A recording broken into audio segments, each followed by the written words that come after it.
I had actually never heard of super meth. Of course, doesn't surprise me. And I also find that when things, you're talking about a little bit of a stair step system.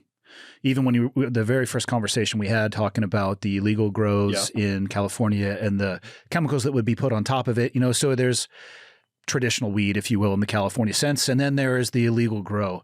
And it's always this escalating competition. How far, let's put our Nostradamus hats here. We're in 2024, the early part of 2024. Let's assume that the chemists are not going to stop messing around with these chemicals, these baseline chemicals, because I'm sure P2P, whatever the hell that stands for, will be banned at some point in time if they can get access to it. How far can they take these things? Like, what do you think this looks like in 10 years? Looking at what fentanyl's morphed into, Andy, they can, there's no limit. There's no limit. I mean, these chemists are very smart. They're very creative. And they just experiment. And I think there's a lot of dead people in the part of that experiment. They just work their, it's like a bad episode of Breaking Bad, but it truly is making that blue meth that was highlighted in that television series. And one thing I like about that series is it showed the chemistry involved. It kind of went in depth a little bit to the concept of you don't need to be, some mad PhD scientist out of like the Stanford think tank or, some biolab. These are Mexican, these are Chinese, these are cartel gangster chemists that have a little bit of base knowledge and they're creative.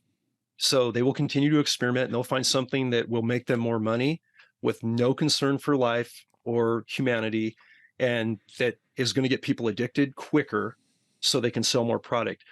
P2P, and I think it's, oh man, what does that stand for?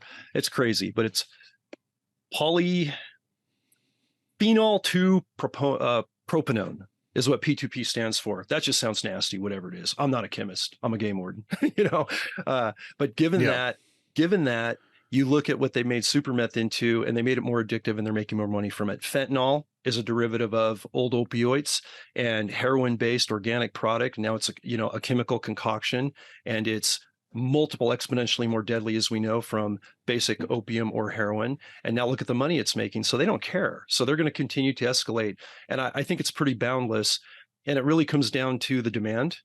And it really comes down to the end user to avoid this stuff, to test it.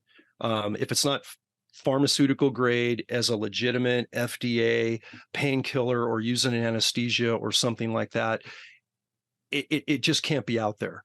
And the only way we're going to stop it, we're never going to stop it, as you know, because in America and in many other countries, we have addictive societies. We're constantly dealing with addiction. We're dealing with abuse of these substances, whether it's cannabis, whether it's opium, whether it's fentanyl, whether it's meth. We have to start at the ground level with our kids and educate them early. And I think you're really onto something by saying, guys, this isn't the old days. These chemists are making super stuff that'll kill you in one fell swoop, one bad pill, one bad, small little rock of meth or whatever the case may be. And you got to just be really careful if you're going to experiment or stay away from it altogether. And I always go back to, I remember right when we were starting the Met team, man, and we were in the pilot program. And a couple years before Prop 64 came into play on regulating cannabis, and cannabis was now going to be recreational legalized in California. And there were a lot of kids in high school. And I was up in Fort Bragg doing some work there, cartel work, grows. And then I got asked to speak to, it was a high school assembly basically, and come in and talk about all of the things you're seeing in this cannabis problem with these banned poisons. And so, I have a PowerPoint. It's very graphic. I don't hold back. It's dead bears. It's, frothy mouth mountain lions. It's all the wildlife. It's the polluted creeks. It's AKs and punji pits and all the things we fought, our canine stabbings. We show how bad the group is that make this stuff. And then I show what it does to animals, and I show what the pink bottle looks like. And I go, guys, I'm not here in uniform to say, don't do drugs, just say no. We're not doing an 80s campaign. You're going to do what you're going to do.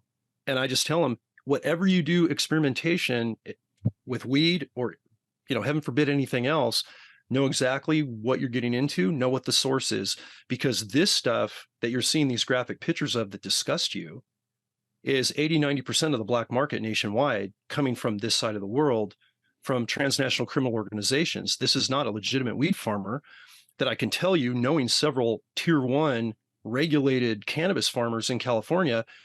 they're as deeply devoted to environmental protection as you and I are, Andy. They love wildlife. Some hunt, some don't.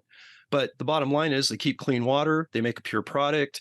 They don't put poisons on it. They have it certified. They put a lot of money and time into water conservation and everything else under 11 different plus permits they need from agencies like my old agency. California is a regulatory guru. It's just basically mind blowing on what they require these cannabis farmers to do.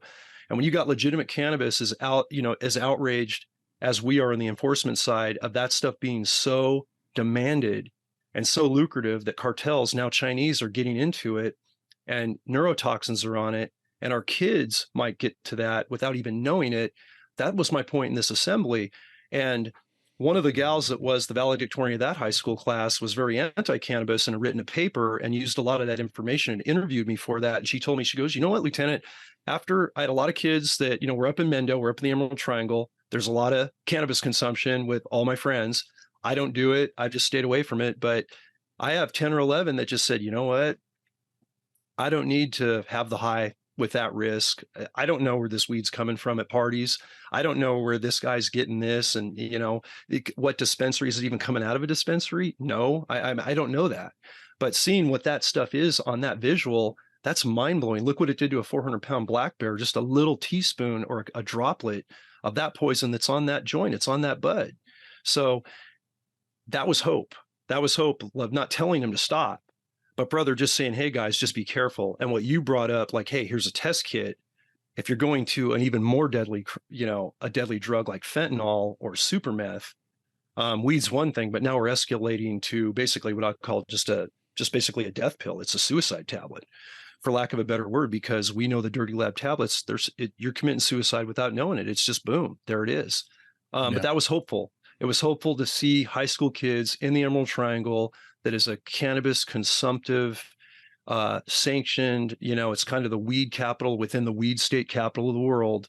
And that was really, really encouraging. And this was before any of these issues that we're discussing now on these super crimes the cartels are doing. And I would not have anticipated what we're discussing now of being that even an issue back then. And that's how much it's morphed in 10 years.